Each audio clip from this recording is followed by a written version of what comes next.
بسم الله الرحمن الرحيم أرأيت الذي ينهى عبدا إذا صلى، کیا تو نے اس شخص کو دیکھا جو منع کرتا ہے بندے کو جب وہ نماز پڑھے۔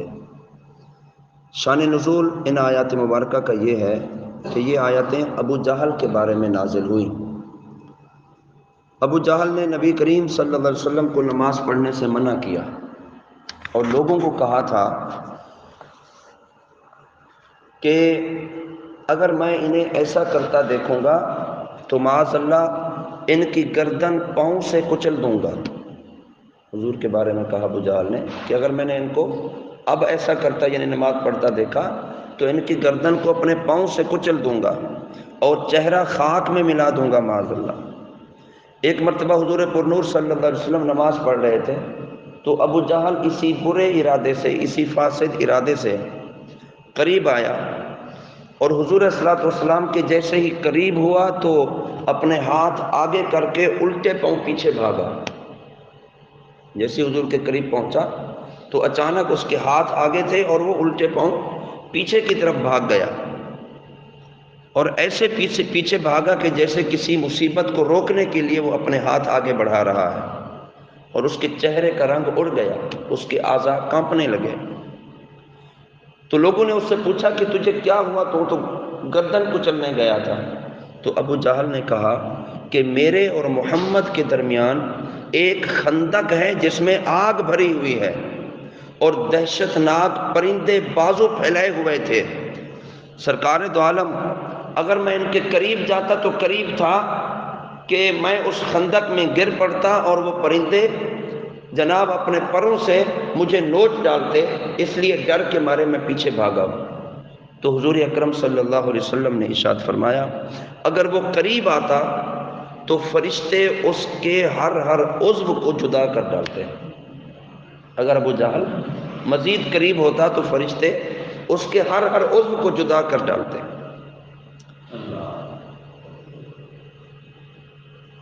تو آیت مبارکہ میں اللہ تعالیٰ نے ارشاد فرمایا کہ اے حبیب صلی اللہ علیہ وسلم، کیا آپ نے اس شخص کو دیکھا کہ جو میرے کامل بندے کو نماز سے منع کرتا ہے، کہ اس کا کیا حال ہوا کہ جو سرکار دو عالم صلی اللہ علیہ وسلم کو نماز سے روکنے والے تھے، اللہ تعالیٰ نے انہیں کیا دکھایا ہے۔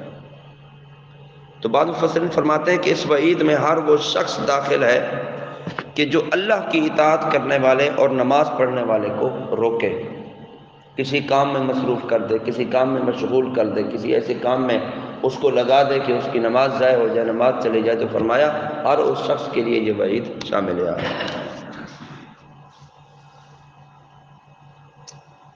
أَرَأَيْتَ إِن كَانَ عَلَى الْهُدَىٰ أَوْ أَمَرَ بِالتَّقْوَىٰ، بھلا دیکھو تو اگر وہ ہدایت پر ہوتا یا پرہیزگاری کا حکم دیتا تو کیا ہی اچھا ہوتا۔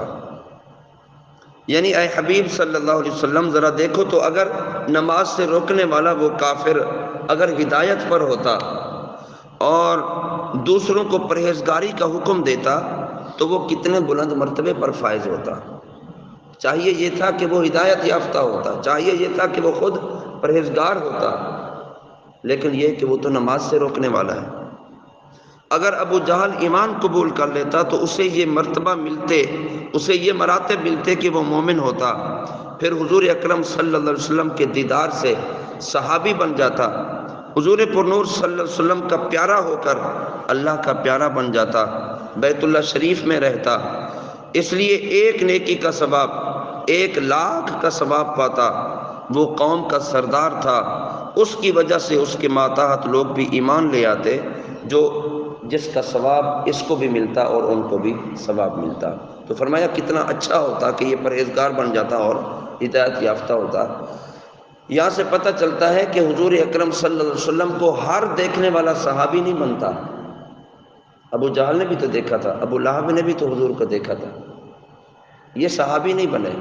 صحابی وہی بنے گا کہ جو حضور اکرم صلی اللہ علیہ وسلم کی زیارت کرے، جاگتی آنکھوں سے دیکھے اور کلمہ پڑھے اور ساری زندگی ایمان کی حالت میں رہ کر ایمان کی حالت میں دنیا سے رخصت ہو، تو وہ صحابیت کا درجہ پاتا ہے اور مقام پاتا ہے۔ ہر حضور کو دیکھنے والا صحابی نہیں بنتا۔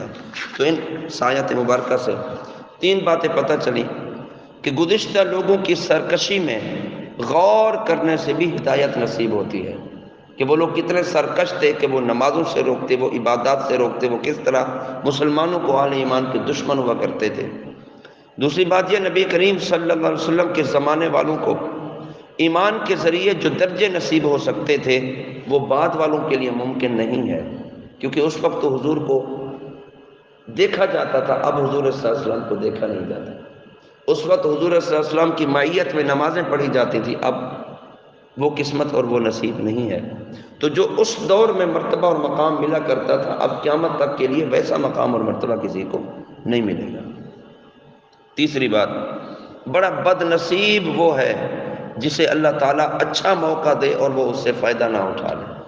مجھے بتائیں اس سے بڑا نصیب اور کیا چاہیے کہ کلمہ پڑھانے والے خود موجود ہیں، جن پر شریعت نازل ہوئی بذات خود وہ موجود ہیں۔ کتنا اچھا موقع تھا کہ لوگ حضور کے قدموں میں آتے، حضور کے ہاتھ پہ بیعت کرتے اور حضور کا کلمہ پڑھتے، مشرف علیہ السلام ہوتے۔ کتنا اچھا نصیب تھا۔ تو بدبخت ہے وہ شخص کہ جس کو اللہ تعالیٰ اچھا موقع دے اور وہ اسے فائدہ نہ اٹھا لے۔ أَرَأَيْتَ إِن كَذَّبَ وَتَوَلَّىٰ أَلَمْ يَعْلَمْ بِأَنَّ اللَّهَ يَرَىٰ كَلَّا لَئِن لَّمْ يَنتَهِ لَنَسْفَعًا بِالنَّاصِيَةِ نَاصِيَةٍ كَاذِبَةٍ خَاطِئَةٍ۔ اے حبیب صلی اللہ علیہ وسلم ذرا دیکھو تو، اگر اس کافر نے مرتے دم تک آپ کو جھٹلایا اور آپ پر ایمان لانے سے منہ پھیرا تو ذرا دیکھنا اس کا کیا حال ہوگا۔ کیا ابو جہل کو معلوم نہیں کہ اللہ تعالیٰ اس کے اس فعل کو دیکھ رہا ہے، تو وہ اسے اس کی جزا دے گا۔ ہاں اگر وہ میرے حبیب کو ایذا دینے اور انہیں جھٹلانے سے باز نہ آیا تو ضرور ہم اسے پیشانی کے بال پکڑ کر کھینچیں گے اور اس کو جہنم میں ڈال دیں گے، اور وہ جھوٹے اور خطا کار شخص کی پیشانی ہے کہ جس نے اتنی سرکشی کی، نبی علیہ السلام کے زمانے میں رہ کر، حضور علیہ السلام کے رشتہ داروں میں ہو کر، حضور کے خاندان میں ہو کر، حضور علیہ السلام کا کلمہ نہ پڑھ کے دین کی دشمنی اور حضور کا بغض دل میں لیے، فرمایا اسی حالت میں وہ دنیا سے رخصت ہو گیا تو حضور آپ اپنی آنکھوں سے دیکھیں گے کہ اس کے پیشانی کے بال پکڑ کر اس کو کھینچ کر جہنم میں ڈال دیا جائے گا اور اسے خطا کاروں میں لکھ دیا جائے گا۔ اتنے بڑے بدبخت بھی تھے حضور کے دور میں کہ اپنے ہی خاندان کے لوگ حضور کے دشمن معاذ۔ تو اللہ تعالیٰ اپنے محبوب بندوں کا بدلہ وہ خود لیتا ہے۔ اللہ کے پیاروں کو جو نقصان دینا چاہے اللہ تعالیٰ خود ان سے بدلہ لیتا ہے۔ اب حضور کے دشمنوں سے اللہ نے خود بدلہ دیا۔ اللہ کے ولیوں کے دشمنوں کے بارے میں اللہ نے فرمایا من عاد لی ولیا فقد آذنتہ بالحرب، جس نے اللہ کے ولی سے دشمنی رکھی گویا وہ اللہ سے اعلان جنگ کر رہا ہے۔ تو اللہ اپنے پیاروں کے دشمنوں سے خود انتقام لیتا ہے۔ دوسری بات، اللہ تعالیٰ اپنے خاص بندوں کے کام اپنی طرف منسوب فرما لیتا ہے کہ پیشانی کے بالوں سے گھسیٹنا تو فرشتوں کا کام ہے، جبکہ اللہ نے فرمایا کہ ہم اس کو گھسیٹیں گے۔ اللہ کے حکم سے اللہ تعالیٰ نے انہیں اذن و اختیار دیا ہے، اگرچہ فرشتے کر رہے ہیں، اللہ فرما رہا ہے کہ ہم کریں گے یہ کام۔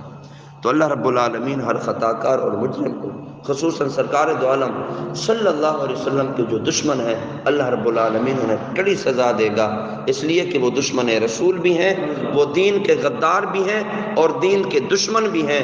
تو دین کے دشمنوں کا کائنات عالم میں کوئی مقام اور مرتبہ نہیں ہے۔ اللہ رب العالمین ہم سب کو رسول کریم صلی اللہ علیہ وسلم کی محبت بھی اور کامل اتباع بھی نصیب فرمائے۔ وما علینا الا البلاغ المبین۔